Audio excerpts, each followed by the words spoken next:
There are rules in every family. Don't leave your wet towels on the floor. No TV until your homework is done. Normal things. In my family, we have all those, plus one more. One rule that was absolute, unspoken, and enforced with a silent, terrifying finality. You do not go into mom and dad's bedroom. It wasn't just a knock first situation. The door was always locked. I was never ever for any reason allowed inside. Not to ask a question, not to retrieve a stray toy that had rolled under the door. That room was a fortress, and for my parents, I was an invader. And from as far back as my memory goes, I knew why I wanted to go in. It was the knocking. It wasn't a constant sound. It was subtle. A soft, rhythmic thump, thump, thump. That you could only hear if you were standing in the hallway right outside their door. It came from inside, from the far wall of their room, the one that backed up against the old linen closet. I first noticed it when I was maybe 6 or 7. I thought it was the pipes, but the sound was too steady, too intentional. The curiosity of every child is a powerful force. A few times I found the door unlocked by mistake. I'd sneak in, the thick carpet muffling my footsteps. The room was always dim, the heavy curtains drawn. It smelled of my mom's faint lavender perfume and my dad's cedarwood aftershave. It was just a normal bedroom. A big bed, a dresser, a tall, imposing wooden wardrobe against the far wall. And when I got close to that wardrobe, the sound was clear. Thump, thump, thump. It was coming from behind it, from inside the wall. I always got caught. It was like my mother had a sixth sense. I'd be in there for less than a minute, and I'd hear her footsteps in the hall. The look on her face wasn't just anger. It was a deep, primal panic, a terror that made her features sharp and strange. The punishments were swift and severe. No TV, no friends, grounded for weeks. My dad would handle the lectures, his voice a low, cold monotone that was far scarier than yelling. There are places in this house that are ours, and ours alone. You will respect that, or you will find yourself respecting nothing at all. As a teenager, I tried a different approach and thought that direct confrontation will do the thing. I asked them at the dinner table one night, "Why can't I go in your room? And what's that knocking sound I always hear?" Silence. The clinking of cutlery on plates stopped. My dad slowly put his fork down and leveled a gaze at me that was as hard and cold as granite. My mom just stared at her plate, her knuckles white where she gripped her knife. "There is no knocking sound," my dad said, his voice dangerously quiet. "And you will drop this. This is the last time we will ever speak of it. If you mention it again, or if I find out you have tried to enter our room again, the consequences will be something you cannot begin to imagine. Am I understood?" I understood. I dropped it. But I never forgot. My mother's behavior only deepened the mystery. She was a good mom, loving in her own distant way. She went to work, she cooked, she cleaned. But any free time she had, she spent it in that room. She'd disappear behind that locked door for hours on end. Sometimes I'd press my ear to the door and just listen.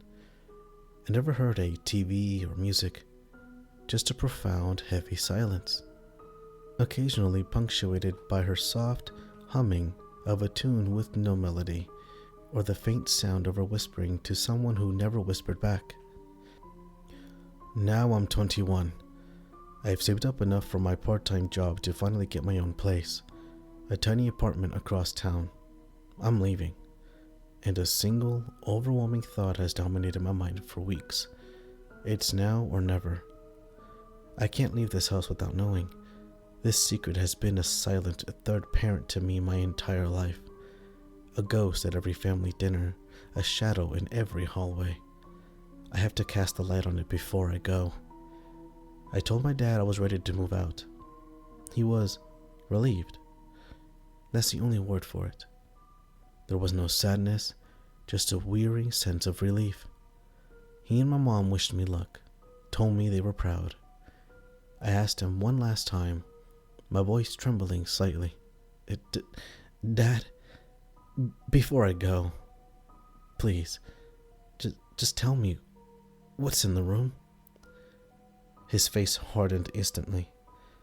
The mask of the proud father fell away, revealing the cold, stern guardian of the secret. Your life begins when you walk out of that door, he said. What is in this house is part of your old one. You will leave it behind. Do you understand me? You will leave it all behind. That was his final answer, and it was my final motivation. I spent my last night packing my bags, a hollow feeling in my chest. The next morning I walked from my bedroom window as their cars pulled out of the driveway, one after the other, on their way to work. The house was finally mine. My heart was a frantic bird in my ribs. I walked to the kitchen, to the old ceramic cookie jar shaped like a smiling pig. It was where they'd always kept the spare keys. I reached inside, my fingers closing around a single gold brass key, the key to their room. I stood before their door, the key trembling in my hand. It slid into the lock with a well-oiled click. I turned it, pushed the door open, and stepped inside. The room was exactly as I remembered it. Dim, still, smelling of lavender and cedar. The big dark wardrobe stood like a monolith against the far wall, and as I crept closer, I heard it, clearer than ever before. Thump, thump, thump.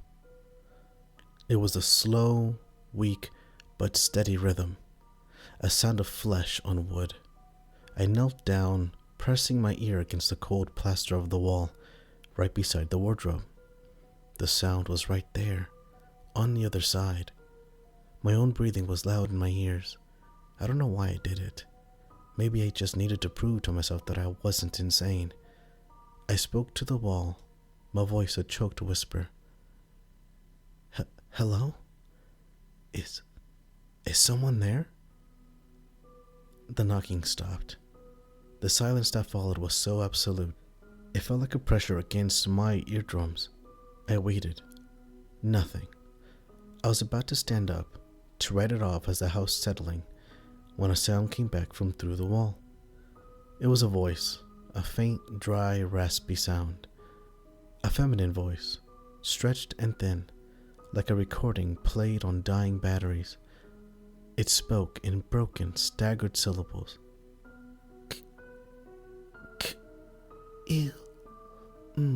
Me. I jerked back as if I had been burned.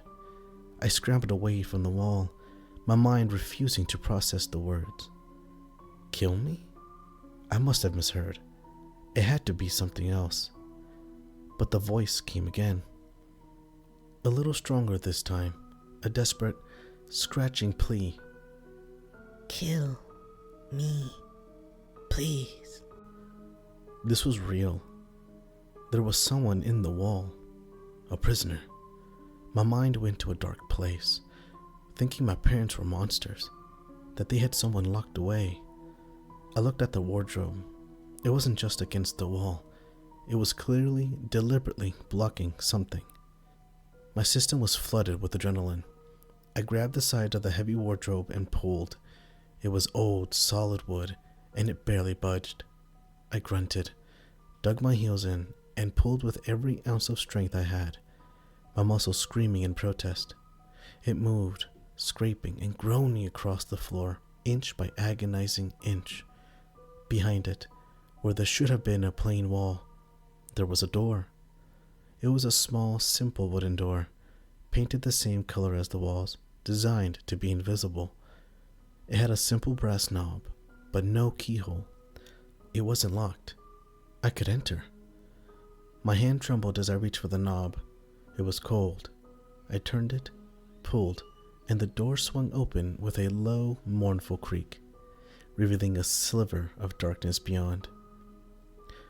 I pushed it open the rest of the way. The space behind it was small, no bigger than a closet. It was a room, a hidden, secret room. It was filled with the clutter of a life I had never known.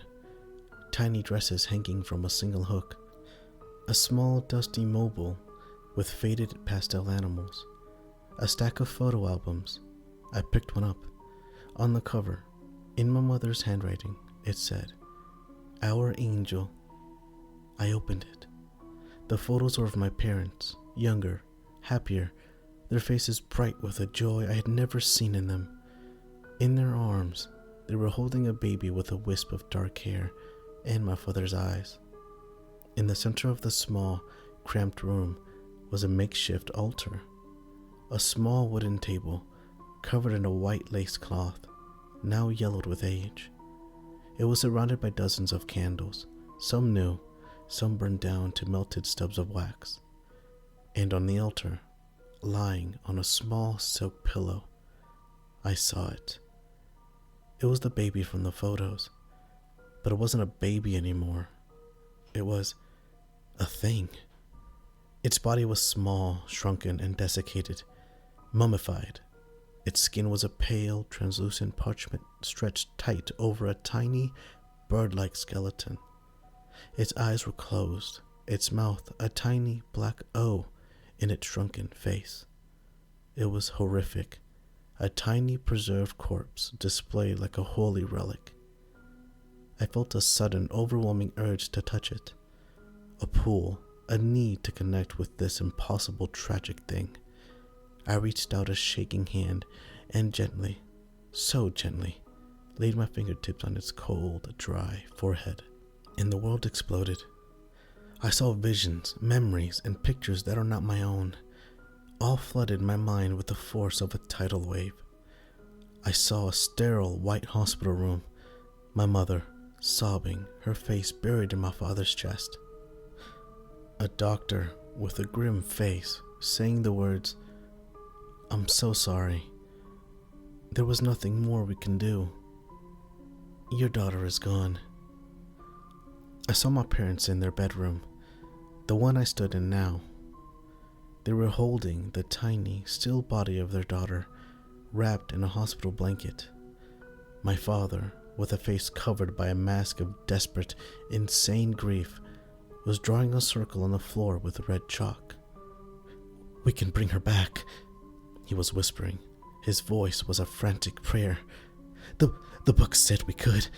We just have to anchor her, give her a vessel to stay in. I saw them place the tiny body in the center of the circle, on the altar. I saw them kneeling, chanting words from a language that made my teeth ache. I saw the candles flicker and die, and a coldness fill the room as the tiny body on the altar twitched, just once. And I felt her spirit, trapped, snatched back from the peace of oblivion and slammed back into her dead, decaying shell. I felt her confusion, her terror, her unending, eternal suffering. A conscious mind, growing, learning, trapped in an inert, unchanging prison of flesh, unable to move, unable to speak, able to do nothing but feel the slow, inexorable passage of decades and knock, knock, knock on the silent wall of their bedroom. And through it all, I heard her voice as a clear, soul-shattering scream inside my own head. "Please kill me!" I ripped my hand away, stumbling back, a strangled sob tearing from my throat. I finally understood. My parents weren't monsters, not in the way I thought. They were just broken. Drowned in a grief so profound, they had committed an atrocity to try and escape it. They hadn't imprisoned a stranger. They had imprisoned their own daughter, my sister. I knew what I had to do. There was no other choice. I grabbed an old, soft blanket from the foot of their bed, returned to the hidden room, and carefully, reverently, wrapped the tiny, mummified body. It was as light as a bundle of dry leaves. I put it in my duffel bag on top of my clothes. I took one last look at the sad, terrible little room, and then I walked out. I didn't close the hidden door. I didn't move the wardrobe back. I wanted them to know. I left the key on the kitchen table, walked out the front door, and never looked back. The drive was a blur. The visions didn't stop. I felt her gratitude, a wave of pure, beautiful relief, but it was tangled with the agony of her long imprisonment. I felt her pain, her loneliness, her terror, and I felt my parents' grief, a crushing, unending weight. I drove for hours until the city was a distant memory, until I was on a lonely road surrounded by nothing but fields and rust. I found what I was looking for, a desolate, abandoned scrapyard. There among the mountains of rusted metal and broken dreams, I built a small pyre. I unwrapped my sister's body one last time, whispered an apology for my parents, for my own ignorance, for her entire stolen life. I laid her on the pyre, doused it in lighter fluid, and with the flick of a match, I set her free. I watched as the flames consumed her, and as her tiny, earthly prison turned to ash. I cried. I cried for the sister I never knew. I cried for the parents I could never go back to. I cried because I had done the most merciful thing I could imagine, and it was almost the most monstrous. They'll come home. They'll see the open door. They'll know what I've done. They will hate me. They will despise me for taking away the one thing they had left for her. Even if it was a perversion of her memory, I freed my sister, but I destroyed my family, and I don't know how I am supposed to live with that.